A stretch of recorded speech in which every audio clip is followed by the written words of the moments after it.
Welcome once again to Octane Mobile Gaming, or if it's your first time here, thanks for stopping by. Network has released several packs, but only the Relic pack is any good. I've looked at the pack for the Ultra Rare and the Master Collection card, and they aren't really good. But if you look at the Relic pack is, I would say it's value for money because it's the same price you'd actually purchase the Relic for in its own event. Nevertheless, the Ultra Rare pack, well, that's definitely not value for money. So I went ahead and I spent 1,000 gems just to get an extra Relic from the Revival Relic pack. And I always encourage all of you to try as much to invest in relics as possible. However, this revival pack for the cards from the depths below is not really value for money.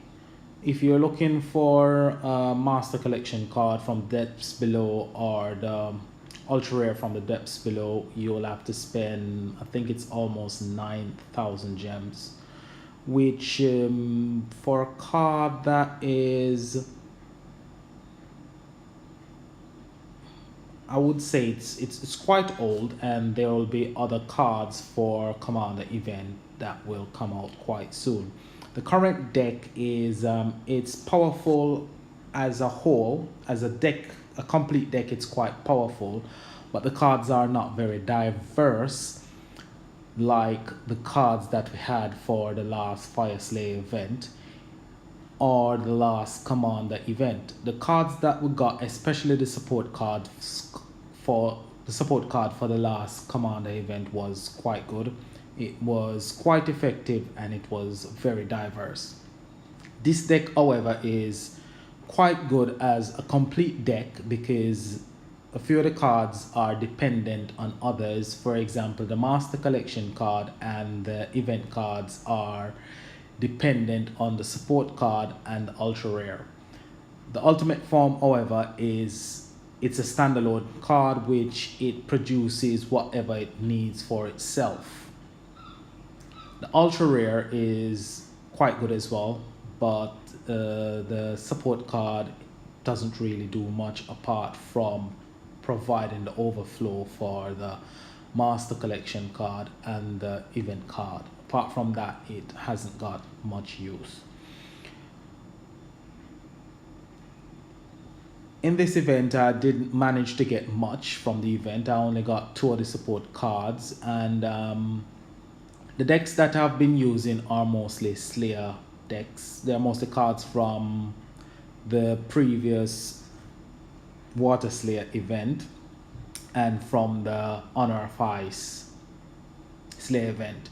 I've been mixing and matching quite a few cards, and only my Slayer deck is able to deal 300% overkill on the Ultra Kill boss and 200% overkill on the overkill boss. So I've been running my Honor of Ice and Power Couple cards together in combination, and they have been doing quite well. Some of the bosses present quite a challenge, especially the boss that is running fair and the boss that is running weaken. So I've just added cards that dispel weaken and cards that dispel fair. So weaken is dispelled by the current support card, which I've had to my Slayer deck, which decreases the output power, but it is what it is, so I use what I have to get what I want. This is one of the decks that I've come up with that generates quite a lot of power gems, but it's labor intensive because it's intensity dependent, so you have to push the intensity as high as possible to fill the board with power gems. It will fill the board with power gem 3s when it gets up to 800 intensity. Then you can just swap your gems and it will deal quite a bit of damage. But as I said, it's labor intensive and it takes a lot of time and a lot of concentration, so I wouldn't really recommend it. There's other combinations that I've found that are quite effective, but they're quite complex to play, so won't recommend them. But as I said, my Slayer deck is the one that I've been running and it's been working really well. So if you got Slayer cards can work if they're quite powerful. My deck actually worked because I've got an ultimate form. I've got the Guardian of Island, so the Guardian of Island puts out quite a lot of power, especially when it's up against cards that it does extra damage against because it's got Chaotic Killer on it. But one of the things that I wanted to mention, I've been reading a lot on the chats about a boycott, and I think a lot of people are becoming discontented with the game and angry with a lot of the stuff that network have implemented and a lot of the promises that they have broken. There's a lot going on at the moment in the game with the changes, the things that network are doing, the things that network aren't doing. For myself as well, some of the time I'm very disappointed in the game, but nevertheless, I love the game, so I just continue to play the game.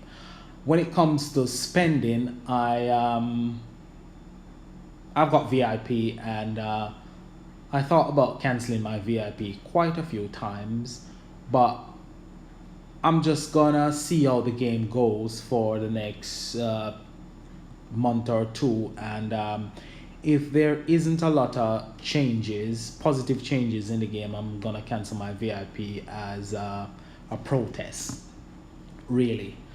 But saving my gems is my way of protesting against network, especially when they bring out a lot of rubbish packs or rubbish decks, because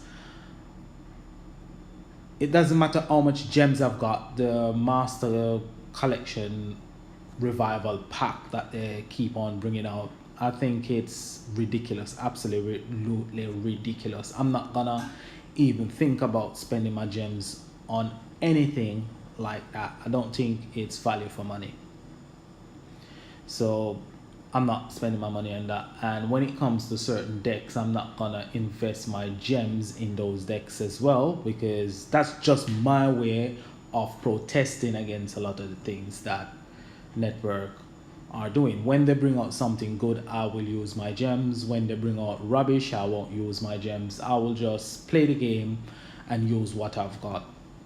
So if you're discontented with the game, I don't blame you. But there's a lot of chats out there. You can let your views be known. You can put your opinion across. I've started a new chat, which is Octane Gaming, so you can look it up. It's in the network chat. Drop me a message. Drop me a like on this video. You can subscribe and leave a comment below. But this is Octane saying peace and have a great day. Bye.